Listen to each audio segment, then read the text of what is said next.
Alright, so I'm back at it. It's about noon, and I had a date this morning with the Whopper Plopper. Man, this lure is crazy, man. I mean, it's just insane. The action, if you want to get some top water action, man, this is just crazy. Look it up. The Whopper Plopper. Wow, man. It's just crazy. Just look it up. Anyway, let me get back to the situation at hand. I had to run up and get some grease, so I went up to West Marine and I got this 24C marine grease, and that's what the manual called for. So let me get situated here, and we'll start putting this water pump back together. All right, the first thing I'm gonna do is wow, get a new rag. Hold on. All right, so I was looking at the gaskets, and I was playing one of those things does not belong there. One of those things is not the same. Remember that? Anyway, this is the old one, and the closest match is this one. So it says to lube it, so I'm going to apply a bead of lube in here and kind of, not make it too thick, but just get a nice little coating in there, in the groove, and then I'm going to put the new O-ring in. Alright, I'll be right back. Alright, so I got the base lubed. I hope I didn't put too much. What I did is I put some on the inside first, and then slid the O-ring on, and then put another thin layer around that, and I'll go ahead and set that in there. I'm thinking I should find something, maybe a little tool or something, so I can clean this grease out of here, because I don't think that's supposed to be like that. I don't want that grease in that corner to flare out once it gets squished down, because then that is almost like the equivalent of putting grease on your what is this thing called? Your gasket. So, I don't want to do that. They say to put it on dry, so, yeah, let me clean that out, clean that out of there, and then I'll stick it in. Oh, I put a little bit of grease. I put a little bit of grease here, a little skim of grease there, and a little skim of grease there, so that my base will slide on down smooth. So let's give this a whirl. I'll be right back. What I did is I took this tool right here, and I just scraped it along here like this, and I just kept wiping it off until I got all that grease off that was on the base. Because like I said, I didn't want that to squish, the squish on my gasket, so I got that off. And that's where we at. It looks like my O-ring is greased pretty good. I'm not worried about that, so let me go ahead and put this puppy on.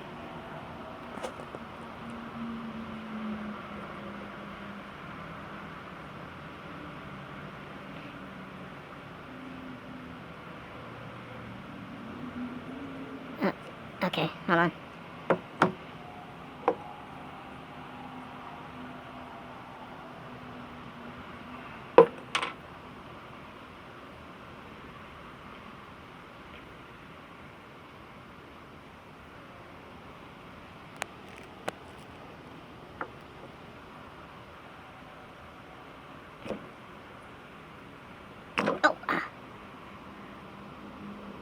Alright, I'm gonna put this phone down so I can get this base on here. Alright, I got it in, but man, now I'm trying to resist the urge of pulling it out and making sure that the O-ring didn't slip out of that gap. I don't think it did, but man, I think I'm gonna pull it up, man, and make sure that O-ring is still seated in the place where it's supposed to be. And then, yeah, let me pull it up, man, because otherwise I'm gonna be tripping and worrying about it for nothing. It's probably, I know it's on there, but I gotta be sure. Yeah, it was fine, man. I was worried about nothing. Paranoid Pete here. But, one thing I noticed that on this side and on this corner, on both corners, there's a tiny little lip on both sides. Which is weird. Like, I don't know why that, you would think that you would want that totally flush. I'm sure there's some engineering reason why they put that lip on both sides like that. But anyway, with that lip, it makes the gasket, so the gasket it doesn't really sit flush. If you look, you see how that gasket is kind of bent up, just a hair right there? That's just making me, I was just wondering about that, but, yeah. Huh, okay. Alright, so these plates, these gaskets have to go in a certain way, and what I did is I've never taken mine off the old base. I've just left them on there, so I'll know how to put them back. And the main thing I think is this little, if you notice, there's an indentation right there on the metal one. I think that's one of the main things to watch out for. Alright. And there's dowels on here that kind of hold it in place. There's one right here.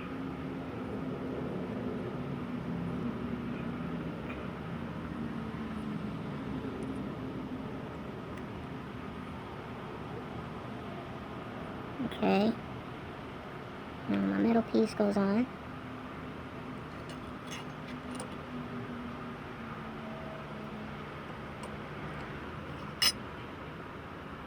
And see, my indentation is down. And then this one goes on.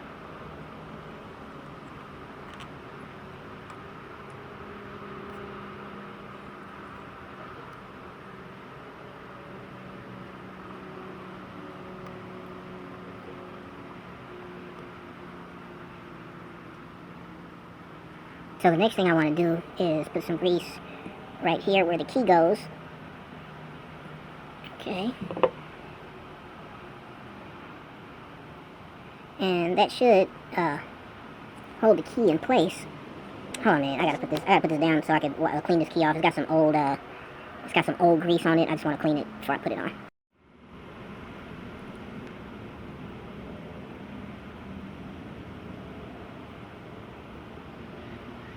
I just want to work that.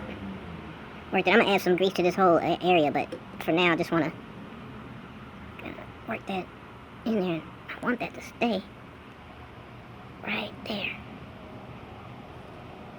Okay. Alright, now, the next thing is that I need to, what I'm going to do is, I'm not going to do it on camera. What I'm going to do is, I'm going to grease this cap with a light grease. Light greasing, I should say. And then I'm going to stick my impeller in there. And it has to line up so that when you flip it upside down, like my key is on this side, right? So you want your key to line up so that when you flip it over and you bring it down, your key right there will line up right there. And so that's what I need to do next. Alright, we got it in. Man, they should have this on that TV show. You know the TV show where they got people jumping off buildings and swimming over water and running along things? One of the competitions should be, what do they call that show? Iron Man? What is, I don't know. Anyway, they should have this, putting this damn impeller in this housing. That should be one of the events on one of them shows, man, because it takes some finesse to get it in. It's not going in easy. I mean, if you've never done it before, if you're a marine mechanic, I'm sure you could do this with standing on your head, but for an average Joe, man, it's a little challenging. What I did is I first of all grease it. I think you almost have to grease it. And what I did is I put it in and kind of turned it counterclockwise and just went, put a good degree of force on it and just do one impeller at a time, because it's kind of tilted over, and as you're turning it, you're just stuffing. You're turning and stuffing. Yeah, turning and stuffing. That's what you're doing. Turning and stuffing. That's all it is to it. Oh man. Alright, let's see what's up next. Alright, so what I'm gonna do right now is make sure that this shaft is greased up. I'm basically just replacing the grease that I took off when I was cleaning, because it had that old dark black grease on there, and I basically wiped it off. And so now what I'm doing now is just basically just replacing what I had cleaned off. And get that going all the way around. Get that, and man, I hope this key stays. It seems like it's moving pretty easily, but hopefully it'll stay in place.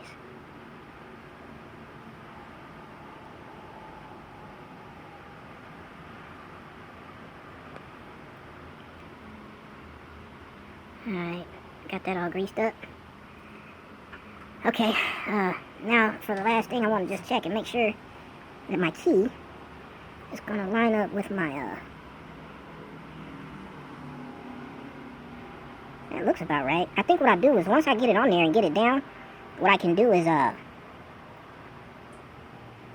I get it on there and get it down, what I can do is I can grab that shaft from up here and kind of just turn it a hair one way or the other to try to get that key to line up in that, in the impeller, in the inside of the impeller.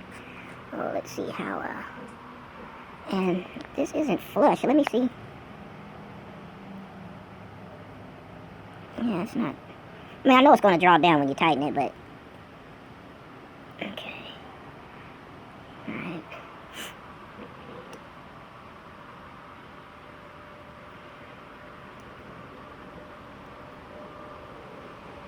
Okay. Alright, so what's the deal? Oh, left this among this. It's too far over. So I'm going to have to pull it. Alright. Yeah, see, that's impellers. Okay, right there. Pull. Aha! Yeah, that's all you gotta do. See, your impeller is just not centered, and so you put some ham right there to hold it, and then pull back, and it'll center it up and come on down. It's a little cockeyed now, though, but.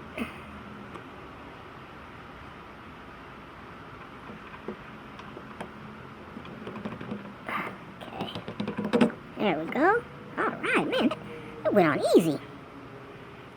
All right, looking good, looking good. All right, my sling, remember my, what's this called? The centrifugal sling? Anyway, see, it's cracked. See, the Sierra pump actually came with, when I was worried about it, but the Sierra kit, I should say, came with a new one. So, let's throw that on there. Centrifugal sling, I want to say.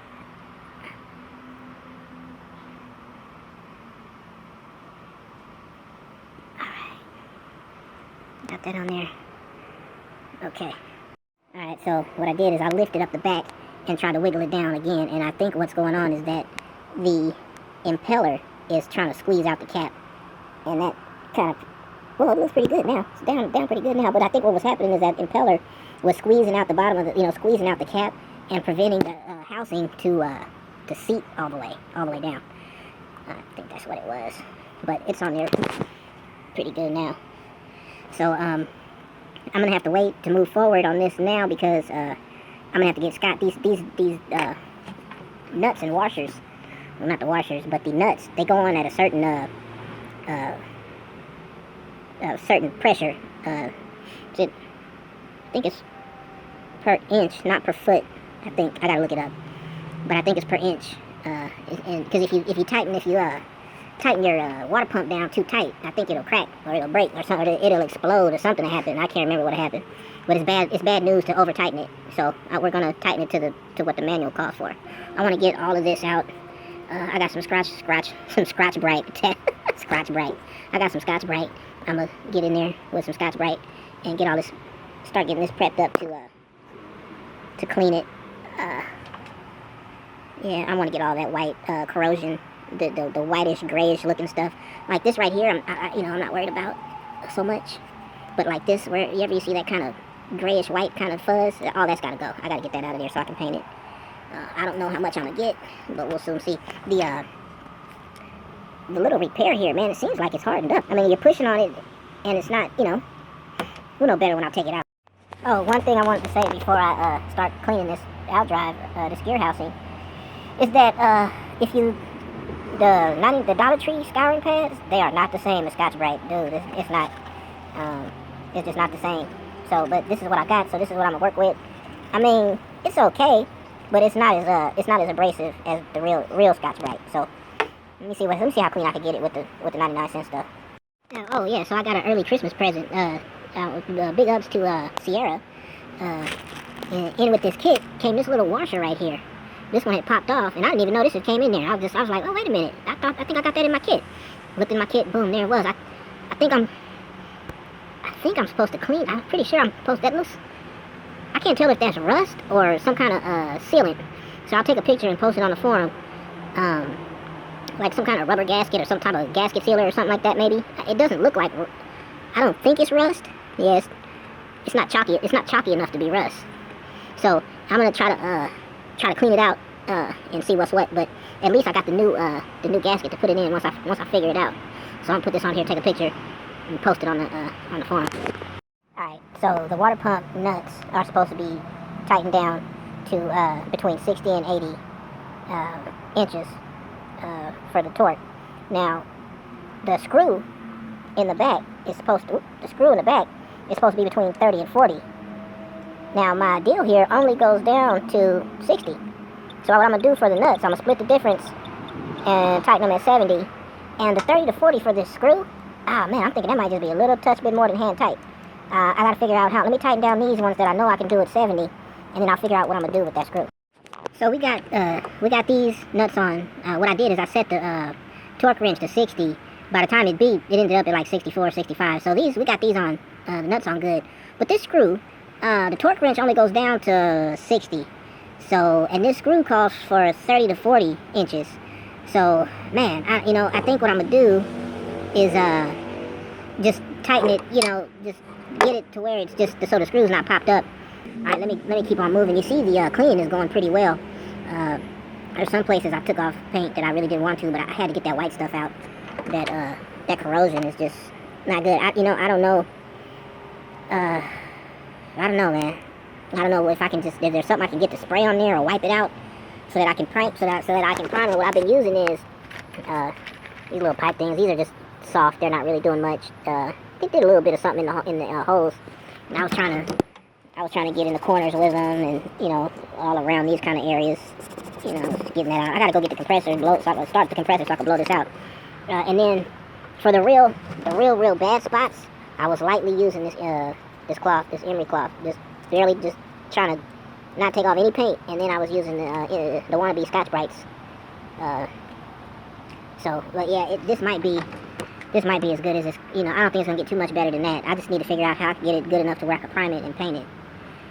The front came out real good. Actually, I'm actually kind of happy because I was looking at, when I was trying to figure out how to work on my drive, I was looking on YouTube, and I was looking at some of the drives on there, man. They had barnacles and shit. I was like, man, I started feeling good about my stuff. Cause at first, I was gonna buy a CSI, an SEI, and I ended up keeping my old one. And I was kind of worried about, man. I was thinking, man, my drive sure is ugly. It had the chip missing and just look all beat up the skeg and don't got no paint on it. And I started looking at other people's drives, and I was like, man, my drive don't look so bad. So yeah, man, it's coming along. This part's pretty much done. I'm gonna take it out and Scotch-Brite. I got a Scotch-Brite the front right here, and flip it over and do the underneath it. But you can see a little bit where it's kind of dull, where I Scotch-Brited it on the back. I took the sandpaper to this because this was actually a rusted spot right here, and I sandpapered that down. So yeah, let me flip it over and keep on going. All right, I got it up on this side, and yeah, 89 resorter for president. Hey man, if you run for president, you got out in Cali, you got one solid vote. You got one solid vote, man. This JB Weld hardened up, man. It's hard as nails, man. You can't even, it won't budge. I mean, I'm pushing on it, and it's like I'm pushing right here. It's the same right here. It's not moving, it's not bending. I don't know if anybody saw the last video, but it didn't. It was about 18 hours in, and it hadn't cured all the way, and it was kind of bendy a little bit. But now it's been on there. I should be touching it with my greasy hands, but it's been on there a week. That stuff is solid as a rock, man. So 89 resorter. Yep. I like it. I like it a lot. So now what I'm about to do is take this Scotch thing, and I can't have no shiny spots. That's my goal, is to just knock out all the shiny spots and get it all dolled up. Alright, I got this side all scotched out. It's nice and dull. I went as less deep as possible. And all I was trying to do was just dulling it up. That's it. I was trying to leave as much paint as I could. I ended up scraping off my little tape mark for my, I forgot what that thing is called, but I don't know what I'm going to do about that. I'll come to that bridge when I cross it, because that piece is more than likely going to fall off too. Well, it has to come off so that I can paint. Oh, I got to get off in here. That's real bad. I got to get off in there. Okay. Yeah, I thought about fixing the line here on my skate.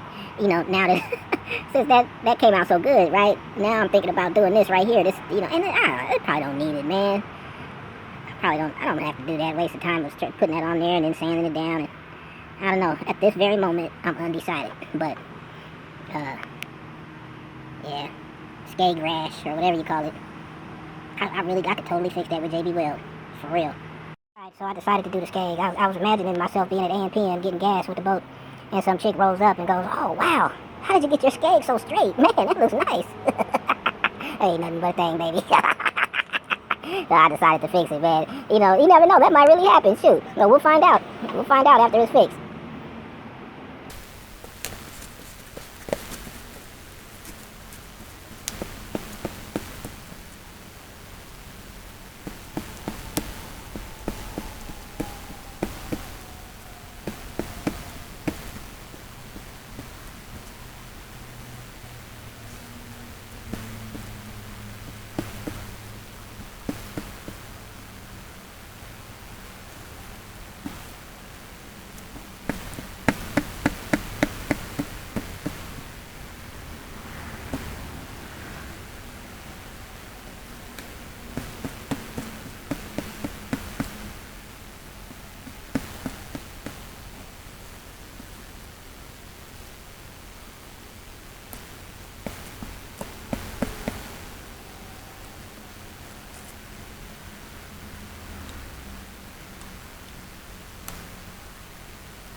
man, I just smoothed it out. It's not bad, but I had a shark bite right here, and I fixed that. And I was like, man, that came out so good, I might as well get the little rash out. Nice. Yeah, JB Weld, and hard as nails too. I thought I was gonna have to weld a piece in, but no, that JB Weld did the trick. Yeah, it's working out. All right, take it easy.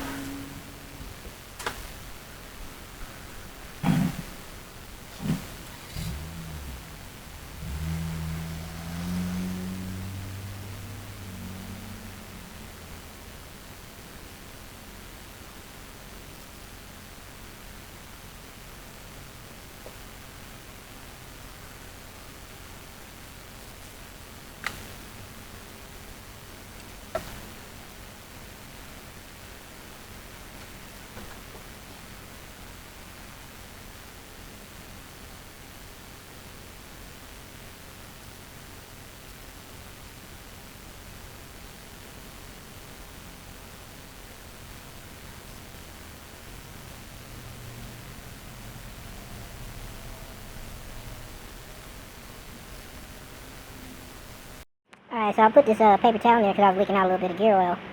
Just a touch. It was just a couple drops. I gotta get something clean and just wipe it up. But yeah, it's all scuffed out. I got a couple more spots I'm gonna hit. I gotta get in these holes a little better. You see they're still dusty. I haven't blown it out actually. What I did is I took some acetone, wiped down the skate, and then I went in and put a thin layer of JB Weld. I kind of let it plump on the corner on the edge though. My seat. Kind of let it plump on the edge, and I don't care if it droops down because you know most of that's gonna be sanded anyway. The skate wasn't really that bad, but shoot, I was so happy with the way that came out. I was like, shoot, might as well. But most of this JB Weld is gonna come off. I'm only gonna leave the JB Weld that's necessary to fill in the little divots, the little pieces, you know, I don't know how to describe it. It wasn't bad. I could have painted it like that. And the truth, and for real, the first time that depending on what kind of bottom, I don't plan on being in too shallow. You never know, shoot. Anyway, at least it'll be straight, and I'll be happy, so. But, the plan is to take off as much JB Weld as possible, so if I ever do run up on something, it just won't all crack and crumble off, which I'm not so sure is gonna happen, man, because this right here, it's tough as nails. You can't budge it. I'd be interested to do some kind of a torque test to see how many pounds of pressure that would hold before it cracked out. I'd be really interested in that. But to the touch, man, it's solid as any other piece on the drive.